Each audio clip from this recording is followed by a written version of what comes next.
വരൂ അച്ഛാ.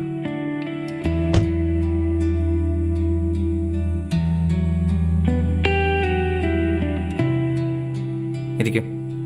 ആ ആ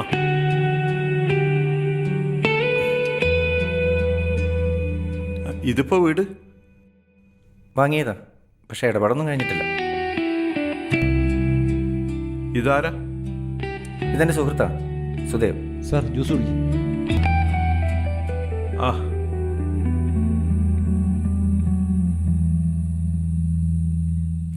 ആരോ വന്നിട്ടുണ്ടെന്ന് പറഞ്ഞു.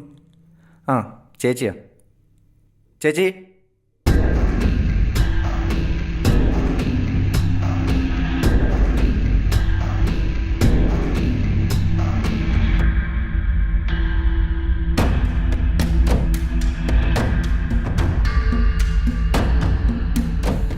എന്താ മഹേന്ദ്രൻ സാറേ, സുഖം തന്നെയല്ലേ? അബി, അവനെ വിളിക്കണ്ട, അവൻ എൻ്റെ അനിയനാ. തൻ്റെ മകളും ഇവനും തമ്മിലുള്ള വിവാഹം ഉറപ്പിക്കാനല്ലേ താനിവിടെ വന്നത്? അത് നടക്കും, പക്ഷേ അത് കാണാൻ താനുണ്ടാവില്ലല്ലോ. അപ്പൊ പണിയായിരുന്നു അല്ലേ മക്കളെ? പിന്നെ താനെന്ത് വിചാരിച്ചു? തന്നെ ചുമ്മാ ഇവിടെ വന്നോ? തന്നെ വേണമെങ്കിൽ എനിക്ക് അന്നേ തീർക്കാമായിരുന്നു. ആ രാത്രി ഞാനത് ചെയ്യാതിരുന്നത് ഇതാ ഈ പയ്യന് വേണ്ടിയാ. നിന്റെ ഉപയോഗം കഴിഞ്ഞ് നീ കൊന്നു തള്ളിയത് എൻ്റെ ഏട്ടനെ.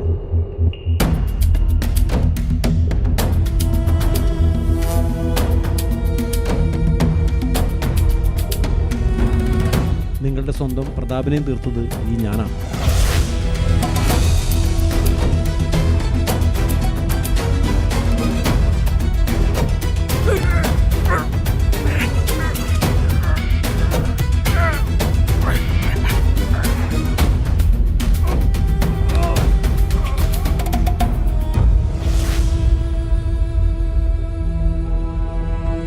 കമ്മീഷണർ സാജൻ ജോസഫിന്റെ മരണത്തിന് പിന്നിൽ തെളിവ് നശിപ്പിക്കാൻ താൻ അയച്ചവനെ പ്രതാപം കൊന്ന് റെയിൽവേ ട്രാക്കിൽ തള്ളിയില്ലേ?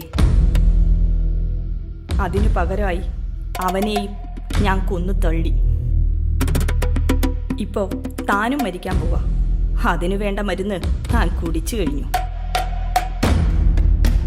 തനിക്കിപ്പോ തന്നെ രക്ഷിക്കാൻ ഞാൻ 10 മിനിറ്റ് സമയം തരാം.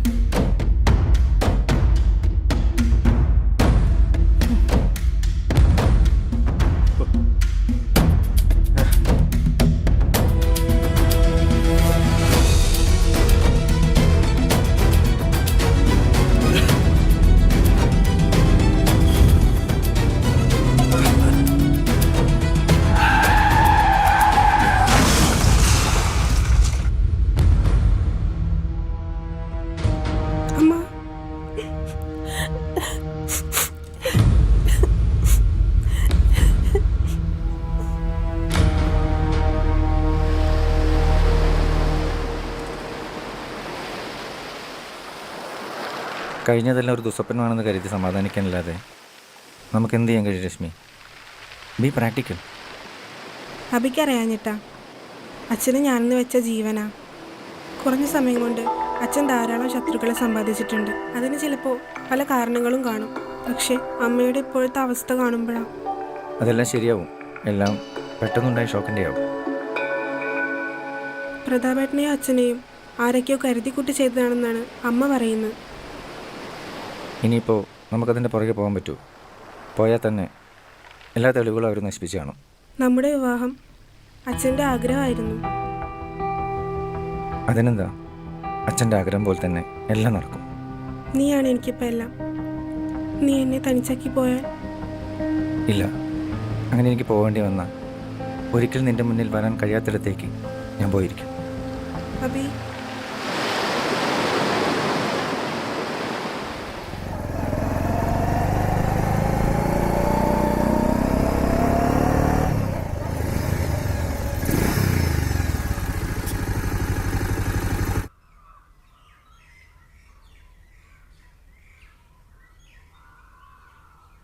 ആ ശങ്കരേട്ടാ. ആ ചേച്ചിയില്ലേ? അകത്തുണ്ട്, ഒരേ ഇരിപ്പാ. മോനിപ്പോ വിളിച്ചാ? ഇല്ല, എനിക്ക് രശ്മിയൊന്ന് കാണണം. നാളെ ക്ഷേത്രത്തിൽ വെച്ച് അഭിലാഷുമായുള്ള അവളുടെ വിവാഹം. അതെ, മഹിയുടെ അവളുടെ ആഗ്രഹമായിരുന്നല്ലോ. അത് പറഞ്ഞു വരുമ്പോഴല്ലേ സംഭവിച്ചു. ആ അതറിയാം. മോൻ ചെല്ലേ, ഉം. അവളകത്തുണ്ട്. ആ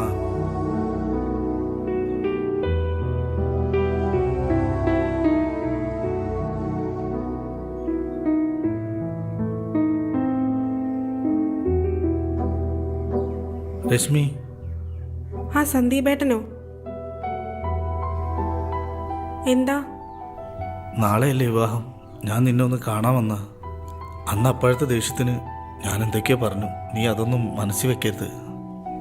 അതൊന്നും സാരില്ല. ആ ചേരേണ്ടവരെ ചേരൂ. നിന്നെ എനിക്ക് ഇഷ്ടമായിരുന്നു. ഇപ്പോഴും ആ ഇഷ്ടം കൊണ്ടാ വന്നത്.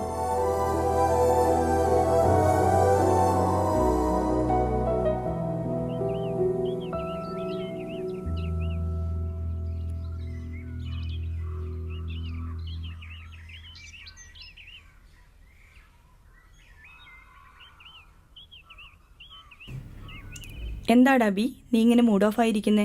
ഡാ, നീ കരഞ്ഞോ? എന്തു പറ്റി? നമ്മളിപ്പോൾ സന്തോഷിക്കുകയല്ലേ വേണ്ടത്? ഈ ഒരു നിമിഷത്തിന് വേണ്ടിയല്ലേ നമ്മളെല്ലാം കാത്തിരുന്നത്? നമ്മളല്ല, നീ.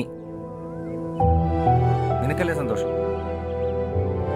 നീയല്ലേ ചെയ്തതും ചെയ്യിപ്പിച്ചതും. നിന്റെ പ്രതികാരം. അതിന് നീ എന്നെ കരുവാക്കി. ഇനി ഞാൻ എങ്ങനെ അവളുടെ മുഖത്ത് നോക്കൂ? ഇല്ലാത്ത കഥയുണ്ടാക്കി. ഛേ, എടാ, നീ അതിനവളെ... അതെ, നിന്നെ പോലെ എനിക്ക് അവളുടെ പ്രതികാരമൊന്നുമില്ലല്ലോ. ഇല്ലായിരിക്കാം, പക്ഷേ എന്നെങ്കിലും ഇത് പുറത്തറിഞ്ഞാ അവള് നിന്നെ സ്വീകരിക്കുവോ? അതിന് ഞാനാണോ ജ്യൂസ് വിഷം കളിക്കിയത്?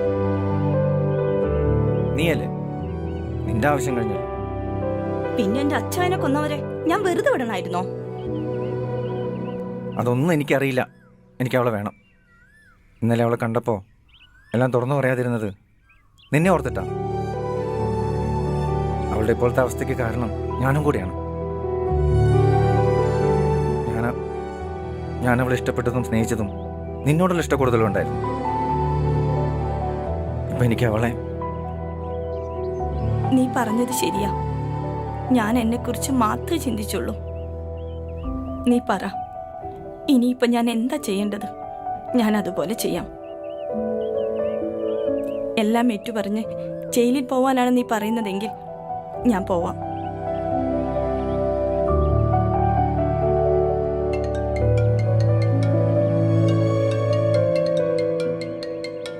ഹലോ. ഹലോ, എന്താ രശ്മി? എനിക്ക് നിന്നെ ഒന്ന് കാണണം. ഇപ്പോഴോ? നാളെ മുതൽ ഞാൻ നിന്റെ കൂടെ തന്നെ അല്ലേ രശ്മി? അതല്ല, കണ്ടേ പറ്റൂ. എവിടെ? നമ്മൾ ആദ്യമായി ഒരുമിച്ചിരുന്ന് അവിടേക്ക് വരാം. ഓക്കെ.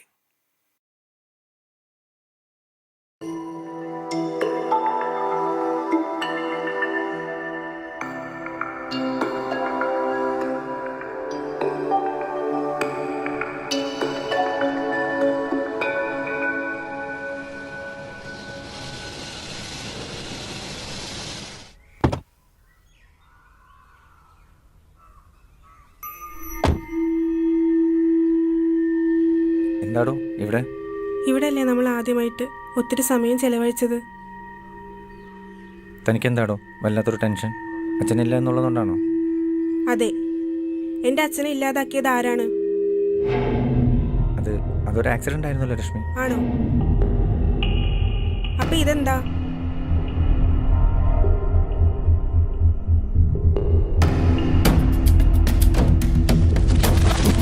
നീ ഇതൊന്ന് കണ്ടു നോക്ക്. എൻ്റെ സുഹൃത്ത് തന്നതാ. അവനെന്ന് അബിയുടെ വീട്ടിൽ പുറത്ത് ജോലിക്കുണ്ടായിരുന്നു.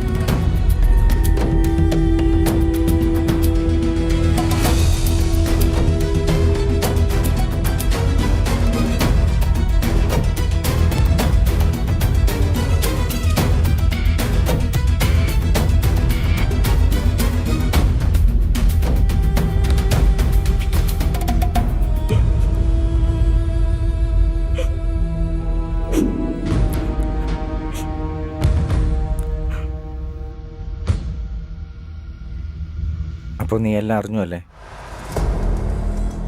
രശ്മി? നീ അറിഞ്ഞതൊന്നും സത്യമല്ല. വേണ്ട, എനിക്കൊന്നും കേൾക്കണ്ട.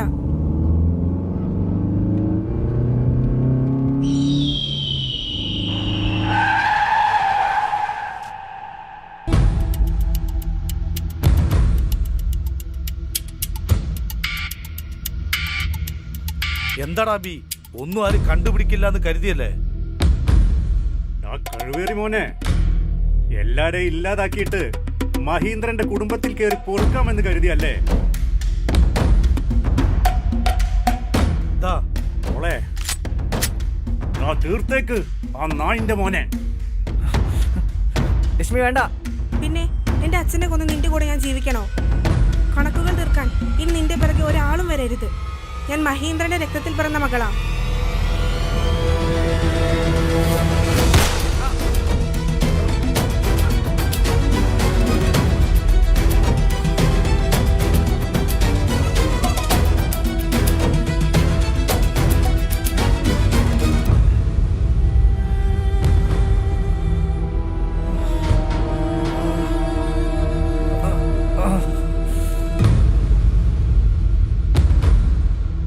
മോള് പൊയ്ക്കോ. ഈ കണക്ക് മഹീന്ദ്രനും പ്രതാപനും വേണ്ടി ഞങ്ങൾ ഏറ്റെടുത്തോളാം. അതേ മോളെ, ഇത്രയെങ്കിലും നിന്റെ അച്ഛനു വേണ്ടി ഞങ്ങൾ ചെയ്യണ്ടേ?